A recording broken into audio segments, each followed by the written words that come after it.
اچھا جی،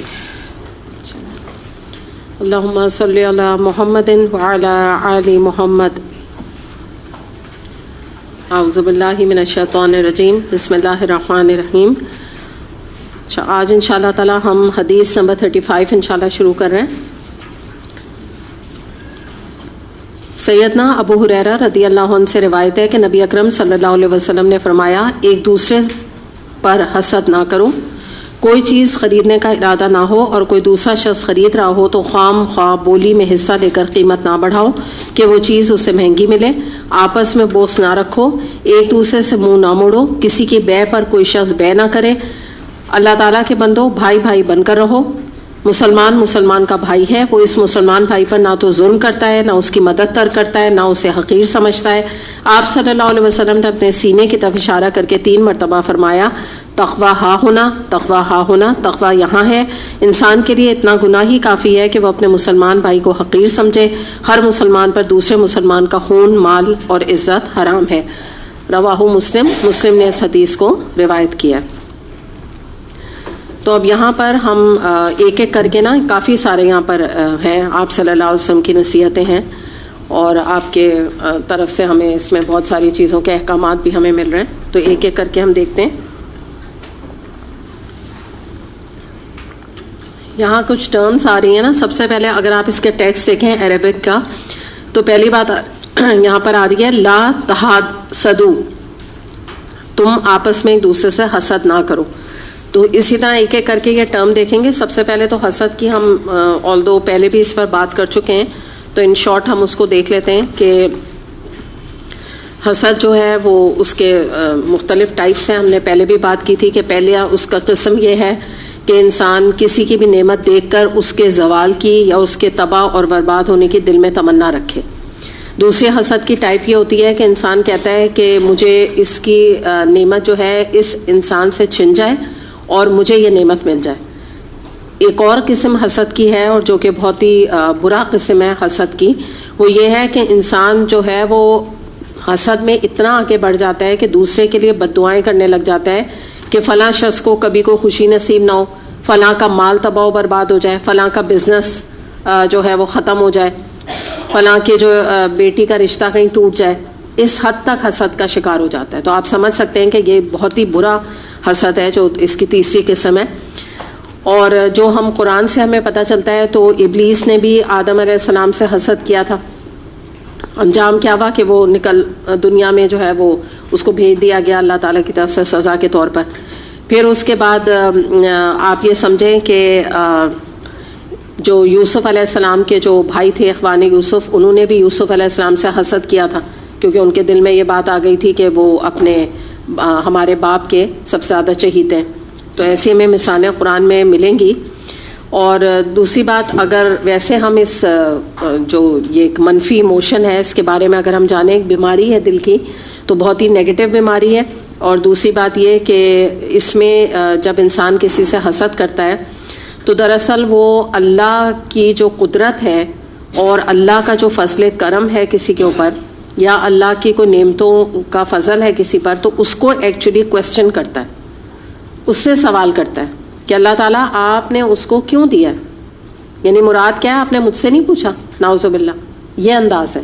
تو آپ اندازہ لگا سکتے ہیں کہ حسد کے ایموشن کے اندر تکبر بھی ہے. وجہ یہ ہے کہ ہم نے اپنے کو کیا سمجھا ہوا ہے، ہماری حیثیت اور ہماری کیا وقت ہے کہ ہم اللہ کو یہ کویسچن کریں کہ اللہ تعالیٰ آپ نے اس کو یہ کیوں فضل دیا، آپ نے مجھ سے زیادہ علم اس کو کیوں دے دیا، آپ نے مجھ سے بڑی گاڑی اس کو کیوں دے دی، آپ نے مجھ سے بڑا گھر اس کو کیوں دے دیا. یہ کس قسم کا سوال ہے، جبکہ اللہ تعالیٰ نے قرآن میں فرما دیا کہ میں ہی چاہتا ہوں کس کا رزق جو ہے وہ کشادہ کرتا ہوں، جس کا چاہتا ہوں تنگ کرتا ہوں. یہ تو اللہ نے اپنے ہاتھ میں رکھا، اس کی قدرت ہے. اللہ مختار کل ہے، اتھارٹی پوری اللہ تعالیٰ کی ہے. تو جب انسان اللہ کو ایکچولی کویسچن کر رہا ہے تو یہی انڈیکیشن ہے کہ وہ اپنے کو کیا چیز سمجھ رہا ہے. آپ اندازہ لگا لینا. اور ایک اور چیز ہے کہ اللہ کے فیصلے کے اوپر تنقید بھی ہے. آگے بڑھ کر کویسچن کرنا ہے، پھر تنقید کرنا ہے کہ میں نہیں سمجھتا اللہ تعالیٰ کہ یہ ڈیزرو کرتا تھا. تو اب آپ کو شیطان کا رویہ سمجھ آ رہا ہے. شیطان نے بھی تو یہی کہا تھا کہ اللہ تعالیٰ یہ انسان مٹی کا بنا ہوا، اس کو میں سجدہ کروں. میں تو آگ سے بنا, میں تو اتنی سپیریئر چیز ہوں. اچھا اللہ نے اس کو, اللہ تعالیٰ نے کب کہا تھا کہ تم آگ سے بڑے ہو تو تم کوئی بڑی سپیریئر چیز ہو؟ اللہ تعالیٰ نے تو کوئی یہ بات کلیئر نہیں کی تھی, نہ قرآن میں نہ کہیں ویسے ہمیں پتہ چلتی ہے کون سی بڑی اچھی چیز ہے آگ. تو اپنے طور پہ اس نے چیز سمجھ لی نا. تو بالکل یہی والی چیز ہے کہ جب ہم کسی کی نعمت پر تکلیف کا شکار ہوتے ہیں تو دراصل ہم اللہ کو کی اتھارٹی کو چیلنج کر رہے ہوتے ہیں اور اللہ تعالیٰ کے اوپر تنقید کر رہے ہوتے ہیں کہ اللہ تعالیٰ آپ کا یہ فیصلہ کچھ مجھے پسند نہیں آیا. تو سوچیں آپ کیسی بات ہے نا. اچھا پھر اب ہم آگے چل کے دیکھتے ہیں کہ حاسد کا موٹو کیا ہوتا ہے, کیوں حسد کرتا ہے. ٹھیک ہے, دو اس کے موٹیوز ہوتے ہیں. پہلا اس کا موٹو یہ ہوتا ہے کہ جس سے اس کو حسد ہوتا ہے نا اس کا وہ نقصان کرنا چاہتا ہے کسی طرح بھی, یہ اس کا موٹو ہوتا ہے. ٹھیک ہے. سیکنڈ کیا ہوتا ہے, یہ میں یہاں لکھ دیتی ہوں موٹیوز اس کے.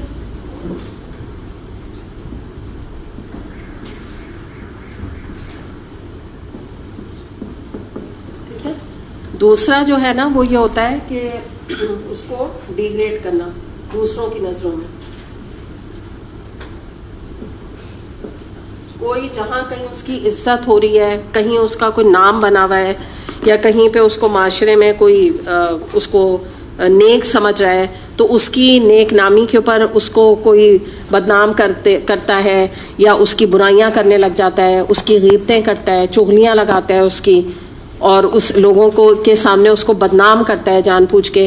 تو یہ دو موٹیوز ہوتے ہیں, یاد رکھیے حسد کے. ایسے ہی کوئی حسد نہیں کرتا, دو ریزنز ہوتے ہیں کہ پہلے تو حسد کا جذبہ پیدا ہوتا ہے, پھر آپ سمجھ لیجئے کہ یہ دو موٹیوز کے اوپر اس کا دماغ نا کام کرنے لگتا ہے کہ بھائی مجھے یہ کرنا ہے, ان دونوں میں سے کوئی ایک چیز مجھے کرنی ہے, یا تو یہ بدنام ہو جائے اور یا پھر یہ بس ختم ہو اس کی نعمت کسی طرح چھنے اس سے. اور حسد میں یہ بھی چیز ہوتی ہے کہ ایک حسد یہ ہوتا ہے کہ انسان کہتا ہے اس کی نعمت چھنے مجھے مل جائے, یہ پوسٹ جو اس کو ملی ہے نا یہ مجھے مل جائے. ایک حسد ایسا ہوتا ہے اس میں وہ کہتا ہے آئی ڈونٹ کیئر, مجھے نہیں چاہیے, مجھے کام وام تھوڑی کرنا ہے, مجھے یہ پوسٹ نہیں چاہیے, بس اس سے چھن جائے.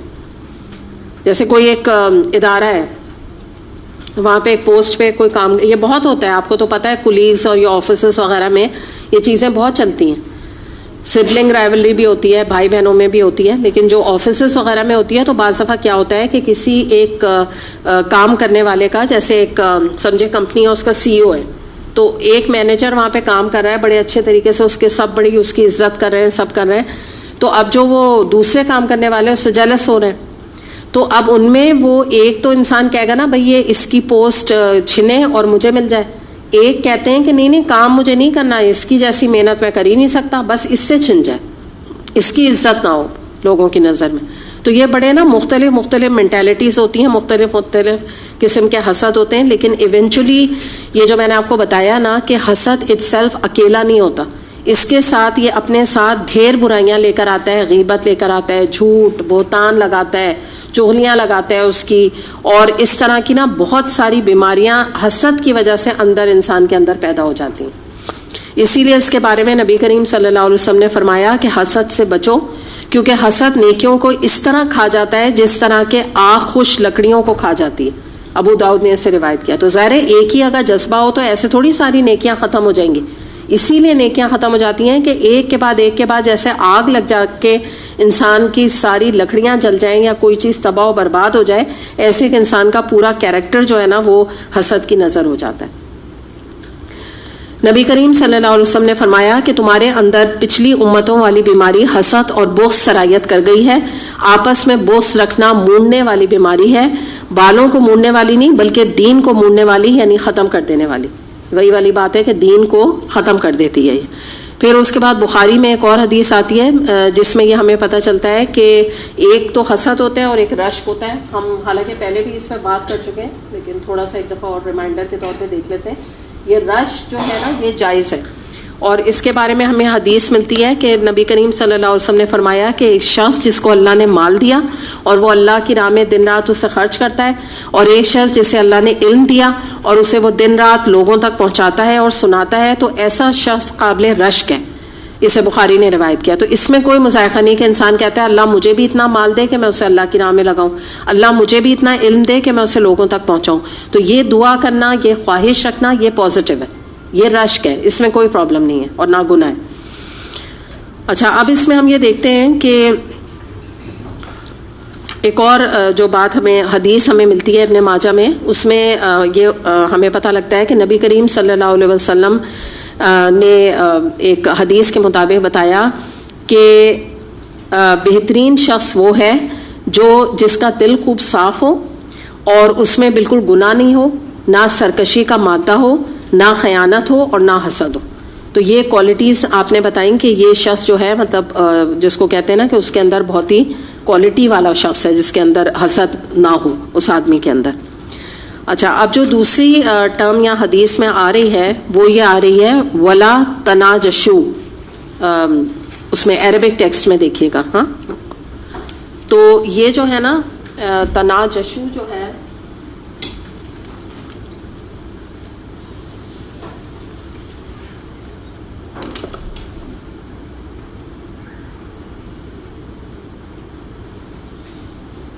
تناجش یہ ٹرم ہے، تو یہ کہا جا رہا ہے ولا تنا پہلے آ رہا ہے تحاسدو، حسد نہ کرو، ولا تناجشو. یہ کیا ہے اس کو آپ سمجھ لیجئے کہ اس سے مطلب یہ ہوتا ہے، اصطلاحی معنی جو اس کے ہیں نا ڈکشنری میننگ، اس میں اس سے مراد یہ ہوتی ہے کہ جب ایک بزنس کہیں ہو رہا ہے تو کوئی شخص جب فروخت کوئی چیز ہو رہی ہے تو اس میں وہ بڑھ چڑھ کے اس چیز کی نیلامی کے بعد تعریفیں کرے اور اس کا خود وہ چیز لینے کا ارادہ نہیں ہو، اور وہ اس کی بولی اور پرائز زیادہ سے زیادہ لگواتا جائے تاکہ اینڈ میں اس کی نیت کیا ہے، مجھے نہیں لینا یہ، لیکن کیا کرے کہ وہ چیز بولی لگ کے اتنی مہنگی ہو جائے کہ جو دوسرا سامنے والا لینے والا ہے نا اس کو بڑی مہنگی وہ چیز پڑے. اور ایسے جو لوگ یہ کرتے ہیں، یہ دراصل مثال کے طور پہ جو فروخت کرنے والا آدمی ہوتا ہے نا اس سے کچھ پیسے لے لیتے ہیں اور اس کے بعد وہ یہ کام کرتے ہیں. تو آپ یہ دیکھیے کہ نبی کریم صلی اللہ علیہ وسلم نے ہمیں کتنی چھوٹی چھوٹی ایتھکس، یعنی یہ بزنس ایتھکس ہیں، وہ تک کی ہمیں تعلیم دی اور ہمیں بتایا ہے کہ یہ غلط بات ہے.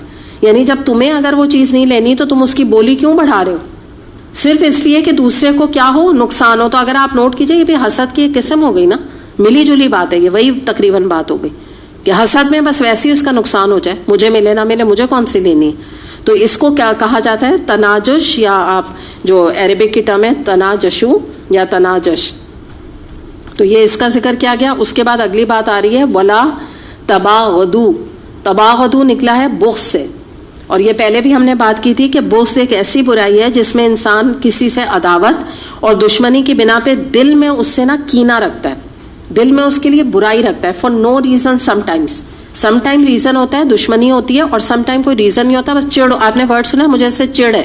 کچھ لوگ کہتے ہیں نا مجھے اس کی شکل سے چڑ ہے، یہ سامنے آ جاتا ہے تو بس میرا دل چاہتا ہے میں یہاں سے چلی جاؤں، بلا وجہ بغض ہے. اور سم ٹائمز ریزن ہوتا ہے، دشمنی ہوتی ہے تو دل میں بغض ہوتا ہے. تو دونوں چیزیں جو ہیں یہ ایک سمجھیں دل کی بیماریاں ہیں، اور اتنی بری بیماری ہے کہ آپ یہ حدیث سے اندازہ لگائیے کہ نبی کریم صلی اللہ علیہ وسلم نے فرمایا کہ ہر پیر اور جمعرات کو جنت کے دروازے کھولے جاتے ہیں، مشرک کے علاوہ ہر ایک کی بخشش کر دی جاتی ہے سوائے ان دو آدمیوں کے جن کے درمیان کوئی بغض ہو. اللہ تعالیٰ کی طرف سے ان سے کہا جاتا ہے کہ جب تک یہ دونوں صلح نہیں کر لیتے ان کا معاملہ رہنے دو، اور یہ 3 مرتبہ کہا جاتا ہے، سے مسلم نے روایت کی.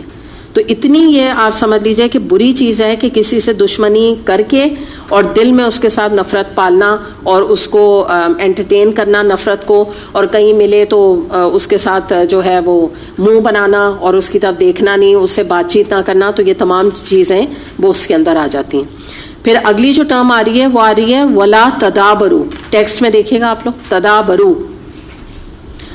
اچھا، یہ چیزیں نا انٹر ریلیٹڈ ہیں ساری. تدابرو کا مطلب ہوتا ہے، آپ نے ورڈ سنا ہوگا دبر. دبر کا مطلب ہوتا ہے بیک. تو اس سے کیا مراد ہے کہ ایک دوسرے کی طرف پشت نہ کرو، یہ مطلب ہے ولا تدابرو. ایک دوسرے کی طرف پیٹ نہ کرو، یعنی کیا مطلب ہے؟ ایک دوسرے سے منہ نہ موڑو. کب آدمی منہ موڑتا ہے؟ جب اس کے تعلقات کسی سے خراب ہوتے ہیں. تو مراد یہاں پہ یہ ہے کہ کسی بھی شخص سے جب آپ ملیں، خاص طور پہ آپ کے جو رحمی رشتے یا تعلق والے رشتے ہیں، تو یعنی مراد کیا ہے؟ قطع رحمی نہ کرو.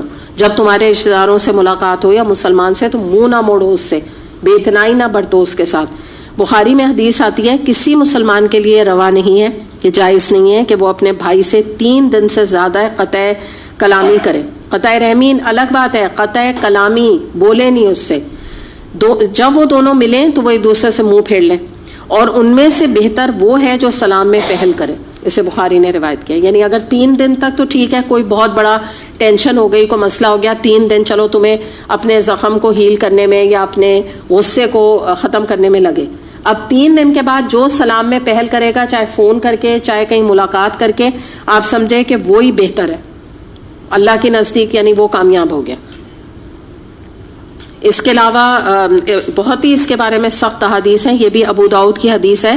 کسی مسلمان کو روا نہیں کہ وہ اپنے مسلمان بھائی سے 3 دن سے زیادہ قطع کلامی کرے.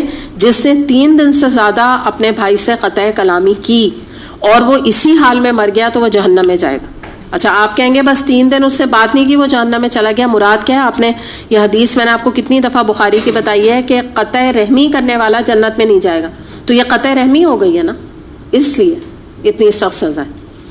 پھر اس کے بعد ابو داؤد میں یہ حدیث آتی ہے کہ البانی نے بلکہ اس کو صحیح قرار دیا ہے کہ جو شخص اپنے بھائی کے ساتھ 1 سال تک قطع کلامی رکھے تو یہ عمل اس کا خون بہانے کے برابر ہے. 1 سال تک بات چیت اگر بند رکھی تو ایسا ہے جیسے اس آدمی کا اس نے خون بہا دیا، اس کو قتل کر دیا. اور یہ پروون ہے البانی کی صحیح حدیث میں. میں خود بھی جب پڑھ رہی تھی میں نے 3-4 دفعہ اس کو کوشش کی چیک کرنے کی کہ یہ اس میں آ رہی ہے اوتھینٹک میں نے کہ نہیں. تو صحیح حدیث ہے. اب آپ اندازہ لگائیں کہ کسی کو یعنی کہ قتل کرنا کوئی معمولی سن ہے، کوئی گناہ ہے؟ ہم تو کہتے ہیں یہ بڑا ہی بھیا قاتل ہے، اس سے ڈرو، اس سے اس کی صحبت سے دور رہو، اور ہم جو ہے وہ اس کی بات بھی کرنا گوارا نہیں کرتے، بہت ہی اس کو حقیر گردانتے ہیں. اور آپ دیکھیں کہ عام طور پہ یہاں ہمارے معاشرے میں لوگوں کے ساتھ جو لوگوں کے تعلقات خراب ہوتے ہیں تو سالوں 1 سال تو کچھ بھی نہیں ہے، سالوں بات چیت بند ہوتی ہے. اس کے بعد اگلے جو بات بتائی جا رہی ہے وہ ہے کسی کی بیع پر بیع نہ کرو. بیع کا مطلب کیا ہوتا ہے؟ خرید و فروخت یا تجارت. ٹھیک ہے، سب سے زیادہ یہاں خرید و فروخت کی طرف اشارہ ہے نا، تجارت ذرا تھوڑا زیادہ بڑے ایکسٹینسو وے میں آتا ہے. اب اس سے مراد کیا ہے کہ دیکھیں یہ ایک اور طریقہ بزنس ایتھکس ہی میں بتایا جا رہا ہے کہ جیسے کوئی خریدار ہے کسی سے کوئی ایک چیز 100 روپے کی خرید رہا ہے، تو اب ان کا معاملہ ختم ہونے سے پہلے یا بعد میں کوئی تھرڈ پارٹی آئے، کوئی تھرڈ پرسن انفیکٹ آئے اور وہ آ کے کہے کہ میں تمہیں نا یہی چیز کم قیمت میں دیتا ہوں، تم میرے پاس آ جاؤ، میں تمہیں کم قیمت لگاتا ہوں.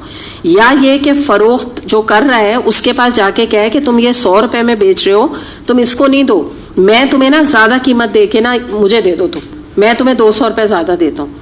تو یہ ہوتا ہے نا بعض دفعہ عورتیں بھی یہ کام کرتی ہیں، بعض دفعہ مرد بھی یہ کام کرتے ہیں. کہیں ایسی سچویشنز آتی ہیں کہ کوئی چیز گاڑیوں میں ہوتا ہے، جیسے گاڑی خرید رہے ہیں، کسی کو کوئی گاڑی پسند آ گئی تو اس کو کہتے ہیں کہ یہ تمہارا اس کے ساتھ سودا ہو گیا ہے، تم اس کو چھوڑو، میں تمہیں نا 10,000 زیادہ دیتا ہوں، مجھے دے دو کیونکہ پسند آ گئی ہے گاڑی. اب اس کا سودا کیا بگاڑ دیا نا، بے پر بے کر لی، اس کی بے ہو گئی تھی، اس کی خرید و فروخت ہو گئی تھی، آپ بیچ میں کیوں گھس رہے ہیں؟ کیوں بیچ میں نے اس دن نہیں وہ بات بتائی تھی، وہی ہم لوگ جو لون کے اوپر ڈسکس کر رہے تھے کہ بھئی اگر کسی نے ہاتھ آگے کر کے ایک لون سوٹ لے لیا، بھائی ٹھیک ہے اس نے لے لیا، آپ ختم. اب آپ جیسے مثال کے طور پہ کوئی جائے مینجمنٹ کے پاس اور جا کے کہے کہ میں اس کے 200 روپے زیادہ دیتی ہوں، آپ بس مجھے چاہیے، مجھے دے دیں آپ کسی طرح. تو یہ چیز منع ہے، یہ چیز لالچ ہے نا، ہرس ہے بلا وجہ کی. بھئی اللہ پہ توکل کرو، اگر یہ گاڑی نہیں تمہاری قسمت میں لکھی ہے چھوڑ دو اس کو، اس کی بے ہونے دو، اس کی خرید و فروخت تمہیں کوئی اور قسمت میں مل جائے گی. تم اس کی کیوں برائی کرے؟ اور آپ نوٹ کریے ان سب چیزوں میں آپ کو حسد کی اسمیل آ رہی ہے، کہیں نہ کہیں حسد کے جراثیم ہیں. یہاں ایسے ہم نہیں سمجھتے، ہم کہتے ہیں کیا ہوا، یہ تو پسند کی بات ہے نا. یہی تو پسندی کا ہی تو مسئلہ حسد میں ہوتا ہے کہ انسان کو برداشت نہیں ہو رہا ہوتا کہ اس کو یہ گاڑی مل گئی، یہ تو مجھے پسند آ گئی تھی، اس کو یہ سوٹ لون کا مل. اچھا، اور عورتوں کی فطرت ہوتی ہے کہ ابھی پرنٹس دیکھ رہی ہیں، کچھ نہیں ہو رہا، ادھر اٹھا رہی ہیں، وہ کوئی عورت نے اٹھا لیا نا، اب اس طرف نظر کریں گی، یہ لے رہی ہے یہ نہیں لے رہی، سارے چھوڑ دیں گی. جو وہ اس نے ہاتھ میں پکڑا ہوگا نا وہ سب سے اچھا لگ جائے گا، بس اسی پہ نظر رکھے گی. یہ کب چھوڑے، آ کے کہیں گی جی آپ نے لے لیا ہے، وہ کہیں گی جی لے لیا ہے میں نے. اچھا، اگر نہ لیں تو مجھے بتا دے گا. اب اس سے کہا اچھا اس کو بھی پسند آ گیا، اب تو یہ مجھے ضرور. سیدھی گئی، انہوں نے جا کے پیمنٹ کر دی. یہ کوئی چیز ہے بلا وجہ، اور وہاں ایک سے ایک رکھے ہوں گے. تو یہ جو چیز ہے نا، یہ ایک طرح سے نا بچپنا بھی ہے اور حسد بھی ہے. یہی چیز ہو گئی ہے کہ یہ اس کو پسند آ رہی ہے نا، بس یہ کیوں لے، میں لے لوں، بس یہ نہ لے، اس کا اچھا نہ ہو جائے.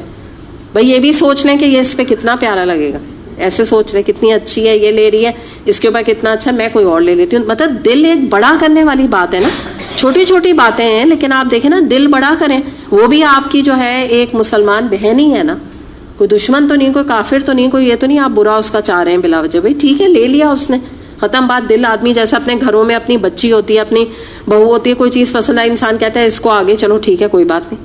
تو ایسی اپنی یہ بھی تو مسلمان بہنیں ہیں نا ہماری سب. تو وہی ہے کہ دل اپنا بڑا کرنے والی بات ہے. تو یہ جو چیز ہے کہ فروخت کندہ کو بھی کہے کہ میں تمہیں زیادہ قیمت دیتا ہوں, اور جو لوگ جو خرید رہا ہے اس کو بھی کہے ختم ہونے سے پہلے کہ تم چھوڑو اس سے نہ لو, تمہارے 200 میں تمہیں نا 100 روپے کا دے دوں گا. اور ہو سکتا ہے گھٹیا چیز دے رہا ہوں اور بلا وجہ وہ دوسرے کو بیوقوف بنا لیا. ہوتا ہے نا بعض دفعہ کوئی الیکٹرک وغیرہ کی چیزیں تو پتہ بھی نہیں چلتی ہیں, لوگ دھوکہ اس طرح دے دیتے ہیں.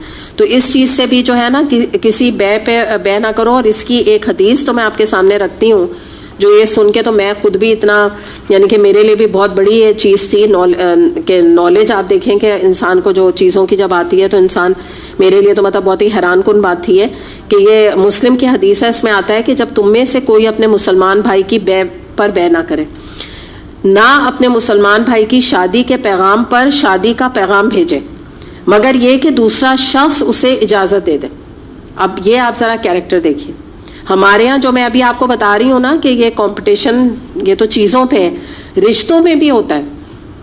آپ بھی جانتے ہوں گے خاندان وغیرہ میں یہ ہوتا ہے نا کہ اگر ایک جگہ کسی نے رشتہ دیا ہوا ہے تو اب وہ بھی اس وقت بھی وہی لڑکی دوسرے کو بھی خاندان میں پسند آ جائے اور وہ کمپٹیشن کے طور پہ اپنا بھی رشتہ ادھر ڈال دے گا. پتا ہے کہ انہوں نے رشتہ, اب دیکھیں یہاں کیا لکھا ہوا ہے, ایک رشتہ کسی نے شادی کا دیا تم اس کے اوپر رشتہ نہیں دو مگر اس کی اجازت سے. اجازت کیا ہے, وہ کہتے ہیں بھائی میری کوئی بات نہیں بنی, وہ بتا اس سے پوچھ لو, وہ کہیں ہاں بھائی میری تو بات نہیں بنی یا انہوں نے انکار کر دیا, بس ٹھیک ہے اب آپ کے لیے راہ کھلی ہوئی, اب آپ رشتہ دے دیں. لیکن اگر کسی نے ابھی رشتہ دیا ہے اور ہاں یا نہیں ابھی نہیں بھی, تو تم بیچ میں مت گھسو. اور میں خود, آپ یقین کریں, میں کتنے لوگوں کو اس طرح جانتی ہوں. ابھی پچھلے دنوں کسی نے سوال بھی کیے مجھ سے, یہی کیس تھا کہ ایک بھائی کے جو ہے وہ رشتہ بچی یعنی کہ ہے ان کے بھائی کی بچی تھی, اس کا رشتہ ایک بھائی نے دیا ہوا تھا. ان کو پتا تھا کہ یہاں بات چیت چل رہی ہے, دوسرے بھائی نے بھی رشتہ دے دیا اور اس کے بعد یعنی کہ وہ ان کا وہ تھا, دونوں میں ایک آپ سمجھ لیجئے کہ کلیش والی کیفیت ہو گئی نا. تو یہ چیزیں پھر ظاہر ہے لڑائی کی طرف جاتی ہیں. اچھا جن کو آپ نے رشتہ دیا وہ بھی کنفیوژن کا شکار ہو جاتے ہیں کہ اس کا مانے کہ اس کا مانے, اور حق کس کا بنتا تھا, جس نے پہلے دیا اس کی بات بن رہی ہے. تو یہ وہی آپ اس کے اندر بھی یہ بات دیکھیں, جیلسی بلا وجہ کی بات ہے. مطلب ابھی تک آپ کیوں سو رہے تھے جب کسی نے اپنے بیٹے کا رشتہ جب دیا, تو آپ اس سے پہلے آپ خود کہاں تھے؟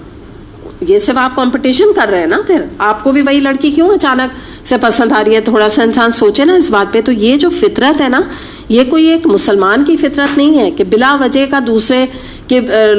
دوسروں کی خوشیوں کے اوپر نظریں لگانا, دوسروں کی خوشیوں پہ نظر رکھنا, کسی کا بھلا نہ چاہنا, ہر وقت بس اسی کوشش میں رہنا کہ اس کا کوئی بھلا نہ ہو جائے, اس کو کوئی خوشی نہ پہنچ جائے, میں جھپٹ کے اس کی خوشی کو لے لوں. بیسکلی یہی ٹیمپرامنٹ ہے اگر آپ اس کے ڈیپتھ میں جائیں. اور حسد سے دیکھیے حدیث شروع ہوئی ہے, ہر چیز میں کچھ نہ کچھ حسد والا عنصر ہے. اور تو نام نہیں لیا جا رہا ہے لیکن ہم سمجھ سکتے ہیں اس چیز کو. اچھا اس کے بعد پھر آپ یہ دیکھیں کہ آگے اس میں ہم دیکھ لیتے ہیں کہ یہ جو بات یہاں پر آ رہی ہے ایک اور حدیث میں ہمیں ملتا ہے, یہ مسلم کی حدیث ہے. اس میں بھی نبی کریم صلی اللہ علیہ وسلم نے یہی فرمایا کہ کوئی مسلمان اپنے مسلمان بھائی کے سودے کے اوپر کوئی سودا نہ کرے, یعنی کہ کوئی سودا بھی نہ کرے, کوئی بزنس ٹرانزیکشن بھی نہ کرے کسی بھی قسم کی, کوئی چھوٹی موٹی خرید و فروخت کے علاوہ پورے سودے بھی نہ کرے جس کا کہیں اگر ایک جگہ سودا چل رہا ہے تو پھر چھوڑ دے, کہیں اور جا کے بزنس وغیرہ کی بات کرے. تو چھوٹے لیول سے لے کے بڑے بزنس ٹرانزیکشن, تجارت, ہر چیز اس کے اوپر امپلائی ہو رہی ہے. اچھا اگلی جو بات آ رہی ہے وہ اخوت کی آ رہی ہے نا. اگلی جو حدیث میں بات ہے وہ یہ ہے کہ تم ایک دوسرے کے جو بھائی بن کر رہو. تو اس کے بارے میں آتا ہے, اخوت ہوتا ہے بھائی چارہ نا, آپس میں مومنوں کا بھائی ہونا, مطلب ایک محبت کا تعلق ہونا. سورہ حجرات آیت نمبر 10 میں آتا ہے انما المؤمنون اخوہ, تمام اہل ایمان بھائی ہیں. یہ جو بات ابھی ہم تھوڑی دیر پہلے بھی کر رہے تھے. تو اس سے ہمیں پتہ چلتا ہے کہ ایک بھائی یا ایک مسلمان بہن دوسری مسلمان بہن کی خیر خواہ ہوتی ہے, ان کی آپس میں ایسی محبت ہونا چاہیے جیسے بہن اور بھائی کی محبت ہوتی ہے. اور اس میں کیا معاملہ ہوتا ہے کہ ہمارے بحیثیت مسلمان ہمارے ایک دوسرے کے اوپر حقوق ہیں, اور وہ حقوق میں یہ ہے کہ حدیث کے مطابق یہ بات آتی ہے کہ کوئی مسلمان اپنے مسلمان بھائی پر ظلم نہیں کرتا. ٹھیک ہے, پہلی بات یہ. دوسری بات کیا ہے کہ جب اس کو ضرورت ہوتی ہے مسلمان بھائی کو یا بہن کو تو اس کا ساتھ نہیں چھوڑتا ہے. دوسری بات یہ ہے کہ اپنے مسلمان بھائی کو دھوکہ نہیں دیتا ہے اور اس سے نفرت نہیں کرتا ہے, اس کو حقارت کی نگاہ سے نہیں دیکھتا. تبھی یہ بات یہاں پر ہمیں پتہ چلتی ہے کہ یہ جیسے یہاں پر بات آ رہی ہے نا حدیث میں کہ انسان کے لیے اتنا ہی گناہ کافی ہے کہ اپنے مسلمان بھائی کو حقیر سمجھے. تو یہ جو ایک سمجھے کہ یہ گناہ ہے کہ انسان جو ہے وہ اپنی ہی مسلمان بہن یا اپنے غریب رشتہ داروں کو حقیر سمجھے یا کمتر سمجھے یا ان کو ڈیگریڈ کرے یا ان کے ساتھ بے اتنائی برتے صرف اس بنا پہ کہ یہ پیسے میں کم ہے یا حقیر ہے یا تعلیم میں کم ہے.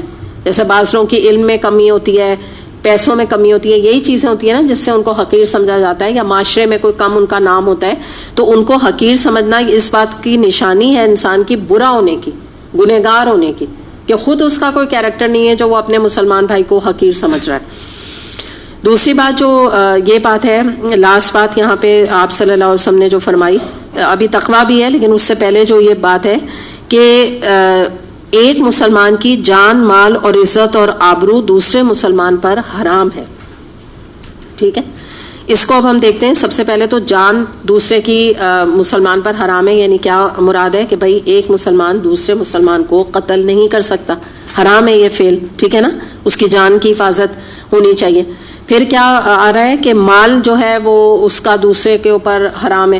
کیا مراد ہے کہ بھئی کسی کا مال دھوکہ دے کے اپنے مسلمان بھائی کا ہڑپ نہ کر لے, چوری نہ کرے مسلمان بھائی کے گھر میں, ڈکیٹیاں نہ ڈالے, زمین یا گھر کوئی کرائے پہ دیا ہوا ہے تو اس کا جس کو کہتے ہیں نا رینٹ ادا کرے, قبضہ نہ کر کے بیٹھ جائے, کرتے ہیں نا لوگ یہ. اس کے علاوہ قرض اگر لیا تو ادا کرے. مسلمان بھائی تمہاری مدد کی تمہارے رشتہ دار نے یا کسی مسلمان نے, اب قرض لوگ ادا نہیں کرتے, یہ عام مسئلہ ہے ہمارے معاشرے کا.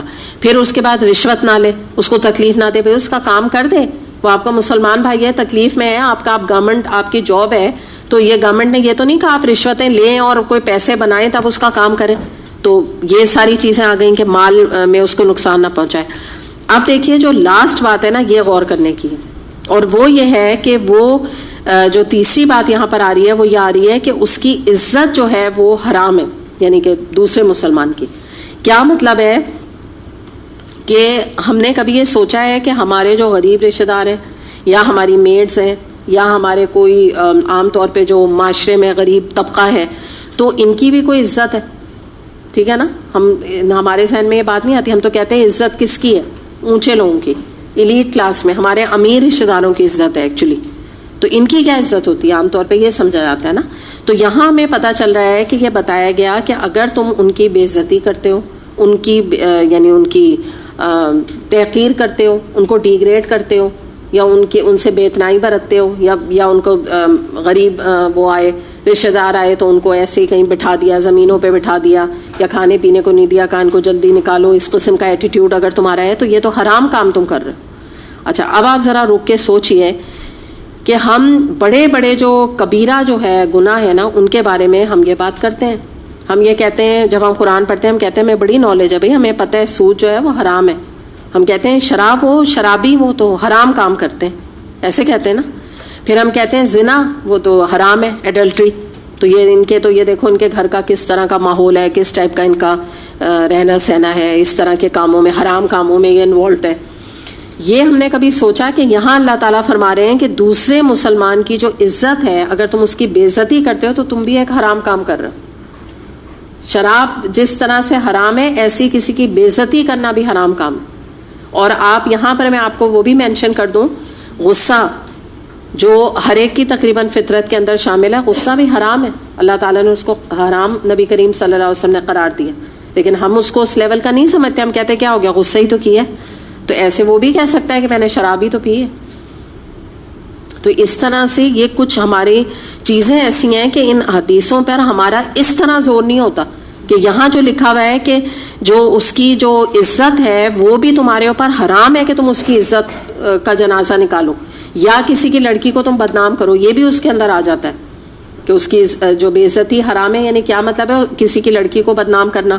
ابھی جیسے میں نے آپ کو بتایا تھا کسی کے پاسٹ کے بارے میں باتیں کرنا, کسی کی ڈیورس ہو گئی تو اس کے بارے میں باتیں کرنا, کسی کے تعلقات خراب ہیں گھر میں شوہر اور بیوی کے تو اس کا چرچا کرنا, کسی کے جو ہے وہ سیپریشن ہو گئی تو وہ لوگ چھپا رہے ہیں کچھ کر رہے ہیں, سب کو بتا دینا کہ بھائی وہ تو تمہیں پتہ چلا. اور کیا زبان کا چٹخارا ہے, مزہ ہے, انجوائمنٹ ہے بات چیت کرنے میں. اس کا رشتہ ٹوٹ گیا, اس کی منگنی ٹوٹ گئی, اس کی وہاں ہو گئی, یہ سب چیزوں میں مزہ آتا ہے لوگوں کو. تو ایکچولی وہ کیا کرتے ہیں, دوسرے کی عزت کو تار تار کرتے ہیں, بے عزتی کرتے ہیں. اور یہ حرام ہے ہمارے لیے یہ ایکٹ کہ دوسروں کی جو کمیاں ہیں, کمزوریاں ہیں, کوتاہیاں اگر پتہ بھی چل گئی نا, پردہ ڈالیں. اور اس کے بارے میں یہ حدیث آتی ہے کہ جو انسان لوگوں کی کمی کمزوری پہ پردہ ڈالے گا تو اللہ تعالیٰ قیامت کے دن اس کی کمی کوتاہیوں پہ پردہ ڈالے گا اس انسان کی. کیونکہ یہ آسان کام نہیں ہے. جو زبان کی لذت ہے اور ایک جو ٹیمپرمنٹ ہمارا معاشرے کا ہے, اس میں یہ چیز کوئی خاص نہیں بات ہے. سب کو خاندان کی باتیں اور گوسپنگ جس کو ہم ورڈ کہتے ہیں کرنے میں بڑا مزہ آتا ہے. گوسپ کرتے ہیں کہ اس کی وہاں طے ہو گئی, وہاں یہ ہیں اور لڑکی والے ایسے ہیں اور وہ یوں ہیں اور فلاں ہیں, اس لڑکی کا وہاں افیئر چل رہا ہے, ہر ایک کو بتاتے پھرتے ہیں. تو یہ سب چیزیں آپ سمجھیں کہ ہمارے اوپر ایک مسلمان کی دوسری مسلمان کی یہ عزت ہے. اور ایک بہن کے, مسلمان بہن کے ناطے ہماری ذمہ داری, جیسے ہم اپنی بہن کی بچی کی عزت رکھیں, اگر ہمیں محبت ہے تو ویسی اس کی بھی ہمیں عزت رکھنی, اگر ہمیں اللہ کا خوف ہے. کیونکہ دیکھیں اگلی بات کیا یہاں, بلکہ تھوڑا پہلے یہ بات آ رہی ہے کہ نبی کریم صلی اللہ علیہ وسلم نے تقوی کا ذکر کر کے یہ بات کی تھی کہ تقوی ہا ہونا, تقوی تو یہاں پر ہے. یعنی اگر کسی کے اندر اللہ کا ڈر ہوگا نا تبھی وہ ان چیزوں کا خیال کرے گا, ورنہ نہیں کر سکتا. تو تقوی کے بارے میں although ہم نے بہت تفسیر میں بھی بات آج کی ہے, ویسے بھی ہم کرتے رہے, لیکن تھوڑا سا ہم یہاں پہ دیکھ لیتے ہیں کہ اگر دل میں تقوی ہوگا انسان کے, اللہ کا ڈر ہوگا, تو انسان کے تمام اعمال, ابھی ہم نے جتنی بھی چیزیں دیکھی نا, اللہ تعالیٰ نے فرمایا یہ بھی نہیں کرو, یہ بھی نہیں کرو, یہ بھی نہیں کرو, بہت ساری چیزیں دیکھی نا, حسد ہے, بے ہے اور مسلمان کے ساتھ اچھا سلوک ہے. تو تمام اعمال جو ہیں ہمارے اعمال میں تقوی کی جھلک نظر آئے گی. اگر ہمارے اندر تقوی ہوگا, خود بخود یہ چیزیں اسٹریٹ ہو جائیں گی, اللہ کا ڈر ہوگا. کیونکہ دیکھیں کوئی کسی کی بچی کی عزت پہ اگر کوئی بات کرتا ہے نا, اگر اللہ کا ڈر ہوگا نا اور اس کی بچی ہوگی, وہ کہے گا اللہ بچائے بھائی میری بھی بچی. آپ نے بادشاہوں کو سنا ہے نا, وہ ایسے کہتے ہیں نا, بھائی میں کوئی بات نہیں کرتی, بھائی میری اپنی بیٹی. تو یہ بڑی تقوی کی بات ہے, بہت ہی اللہ کا ڈر ہے. جو اس طرح کے بعض دفعہ لوگ جملے بولتے ہیں, کہتے ہیں بھائی میں نہیں کرتی, میں کسی کے بارے میں ایسی باتیں کروں, میرا بھی تو بیٹا بھی ابھی اس کی شادی نہیں ہوئی, کل کو میرے ساتھ ایسا نہ ہو جائے. تو ایسے جو یہ بات کہتے ہیں یہی تقوی ہے. ایکچولی یہ ہونا چاہیے اللہ کا ڈر کہ واقعی اللہ آپ بھی دکھا سکتا ہے ہمیں. ہم آج کسی اور کی بیٹی پہ یا بہو پہ یا ساس پہ یا گھر والوں پہ انگلیاں اٹھا رہے ہیں اور بڑی بڑی باتیں کر رہے ہیں, تو کل کو اگر ہمارے بھی ایسا ہو جائے تو ہمیں کیسا لگے گا نا. تو یہی والی چیز ہے کہ اگر انسان کا دل جو ہے وہ تقوی سے خالی ہوگا تو یاد رکھیں پھر یہ جتنی بھی چیزیں, ان میں سب چیزوں میں گناہ میں انسان آسانی سے انڈلج ہو جائے گا. کیونکہ کیسا ڈر, وہ کہے گا میں تو خرید و فروخت کر رہا ہوں, میرا فائدہ ہو رہا ہے, مجھے فائدہ چاہیے. ہر چیز میں نا ایک اس کا کوئی نہ کوئی توجہ ہوگی, اس کو ایکسکیوز ہوگی دینے کے لیے. دوسری بات یہ ہے کہ دیکھیے تقوی جو ہے نا وہ انسان کو اشرف المخلوقات بناتا ہے. اور یہ بیسٹ کریشن انسان تبھی بنے گا جب اس کے اندر آج جو ہم نے اتنی ساری خامیاں پڑھی نا وہ اس کے اندر نہیں ہوں گی, تبھی وہ بیسٹ کریشن ہے. اگر اتنا اس کی پیٹی پرسنالٹی ہے کہ چھوٹی چھوٹی چیزوں کے اوپر دل تھوڑا کرنا, یہ مجھے مل جائے, وہ جیسے بچوں کا ایٹیٹیوڈ نہیں ہوتا کہ وہ ہر چیز کی ہرس, ایک ٹافی کے پیچھے جو ورڈ ہوتا ہے نا, رو رو کے کھپ جاتے ہیں. کیوں کہتے ہیں نا بچہ ہے, اس کو کوئی عقل ہی نہیں کسی بات کی, نا ٹافی پہ رو رہا ہے, ہم کہتے ہیں نا اس کی کیا بچپنا ہے. تو اگر اس قسم کی پرسنالٹی ہے تو وہ کدھر سے بیسٹ کریشن بنے گا انسان. دوسری بات یہ کہ تقوی ہی باعث نجات اور الٹیمیٹ فلاح کا ذریعہ ہے. ایک اور چیز کیا ہے کہ جیسے ہم یہ کہتے ہیں نا کہ ہم بات کرتے ہیں کہ کوئی بہت بڑا ولی اللہ ہے, کوئی بہت بڑا جو ہے نا دین پہ چلنے والا ہے, بڑا PhD دین میں کیا ہوا ہے, فلاں فلاں ہے, عالم ہے, علامہ ہے, بس ان کے اندر تقوی ہے. ہم کیسے یہ صفت کو اٹین کر سکتے ہیں نا, ہمارے دل میں خیال آتا ہے. تو اس چیز کو بھی ہم سمجھ لیں کہ تقوی ایک کوئی بھی عام ایک مسلمان, ایک خاص طور پہ مومن جو ہے وہ تو اس کے اندر تقوی ہوتا ہے تبھی وہ مومن کہلاتا ہے, اور کوئی بھی اس صفت کو اٹین کر سکتا ہے. چھوٹی چھوٹی اس میں مثالیں ہوتی ہیں, جیسے مثال کے طور پہ جو ہے نا انسان جھوٹ بولنے پر قادر ہے اور وہ سچ بول دیتا ہے, تو یہ تقوی ہے. ہو سکتا ہے سچ بولنے سے اس کی جاب چلی گئی لیکن اس نے سچ بولا, یہ تقوی ہے اس کے اندر. یہ انڈیکیشن ہے کہ اس کے اندر اللہ کا ڈر ہے. اس کے علاوہ آپ دیکھیں کہ مثال کے طور پہ ایک لڑکے نے لڑکی کو کوئی آفر دی ڈیٹنگ کی, اس لڑکی نے اللہ کے ڈر سے منع کر دیا. ہو سکتا ہے امی کا بھی ڈر نہ ہو, امی کو پتا بھی نہ چلے, لیکن اللہ کے ڈر سے منع کیا, یہ تقویٰ ہے. ہو سکتا ہے اس بیچاری کو پتا بھی نہیں ہو میں نے کتنا بڑا نیک کام کیا ہے, کتنا بڑا میرے اندر تقویٰ ہے, وہ خود آئیڈینٹیفائی بھی نہ کرے, لیکن یہ تقویٰ ہے. پھر اس کے بعد آپ دیکھیں کہ مثال کے طور پہ سب مجلس میں بیٹھ کے ایک فرینڈ کی برائیاں کر رہے ہیں, اور ایک جو فرینڈ ہے اس کو یہ بات اچھی نہیں لگ رہی, تو وہ اپنی فرینڈ کی سائڈ لیتی ہے. وہ کہتی نہیں, میرا نہیں خیال تم لوگ جو اس کے بارے میں کہہ رہے ہو وہ ایسی ہے, مجھے نہیں لگتا ایسی کوئی بات ہے. تو جو اس نے اپنی مسلمان بہن کی سائڈ لی اور اس کی عزت کی حفاظت کی, یہ تقویٰ ہے. اس کے بعد آپ سمجھیں کہ ایک ادارہ ہے, وہاں سب دیکھ رہا ہے, ایک بندہ سب کرپشن کر رہا ہے, جس کے جو ہاتھ آ رہا ہے وہ پیسہ, کوئی رشوت لے رہا ہے, کوئی ادھر فائلیں مار رہا ہے, کوئی ایک, وہ کہتا ہے نہیں بھائی مجھے نہیں, مجھے تو اللہ کا تقویٰ اختیار کرنا ہے, میں نہیں یہ کام کروں گا. اس کی آمدنی کم ہے, باقی سب کی آمدنی اوپر, کہتے ہیں نا اوپر کی آمدنی, کہتے ہیں بعض دفعہ رشتہ بڑا اچھا ہے تو تنخواہ 10,000 ہے, ویسے اوپر کی آمدنی 20,000, ایسے کہتے ہیں نا, تو بڑا اچھا رشتہ ہے. تو وہی والی ہے, اس نے کہا نہیں بھائی مجھے تو نہیں چاہیے آمدنی, یہ تقویٰ ہے. ہو سکتا ہے اس کو نہیں پتا, بعض دفعہ لوگ بیچارے جو دین میں نہیں ہوتے نا, ان کے اندر کچھ اچھائیاں بھی ہوتی ہیں تو آئیڈینٹیفائی نہیں کر پاتے. پھر اسی طرح آپ سمجھیں کہ فائلوں کا کاروبار ہے, ایک بندہ جو ہے وہ کسی سے کوئی پیسے نہیں لیتا اور ان کے فائل کا کام کر دیتا ہے بغیر کسی لالچ کے, یہ تقویٰ ہے.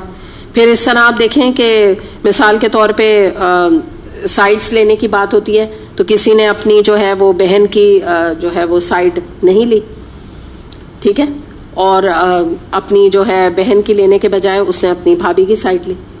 تو یہ کیا ہے, عدل کی وجہ سے یہ تقویٰ ہے, اس نے عدل کیا تو یہ تقویٰ ہے. تو اس طرح کی بہت ساری مثالیں ہم اپنے ڈیلی لائف میں بھی آئیڈینٹیفائی بھی کریں اب, اور یہ بھی جانیں کہ یہ بہت بڑی صفت ہے, بہت بڑی چیز ہے جو میں نے آپ کو بتایا نا, کہ جو بھی جس کا دل بھی تقوی سے خالی ہوگا نا, تو پھر اس کی گناہوں کی جھلک اس کے زندگی کے ہر کام میں نظر آئے گی, اور اگر تقوی ہوگا تو ہر کام آپ سمجھ لیجئے کہ ایکسلنس کے لیول پر نا احسان کے لیول کا کام ہو جائے گا. کیونکہ تقوی کی اگلی سٹیج ہے ہی محسن بننا. تقوی کا صفت جب پختہ ہو جاتی ہے انسان کے اندر نا, اسٹرانگ ہو جاتی ہے, تو وہ محسن بن جاتا ہے. الحمدللہ. چلیں آج اتنا ہی کریں گے. وآخر دعوانا الحمدللہ رب العالمین. سبحانک اللہم و بحمدک, اشہد ان لا الہ الا انت استغفرک و اتوب الیک. السلام علیکم ورحمۃ اللہ وبرکاتہ.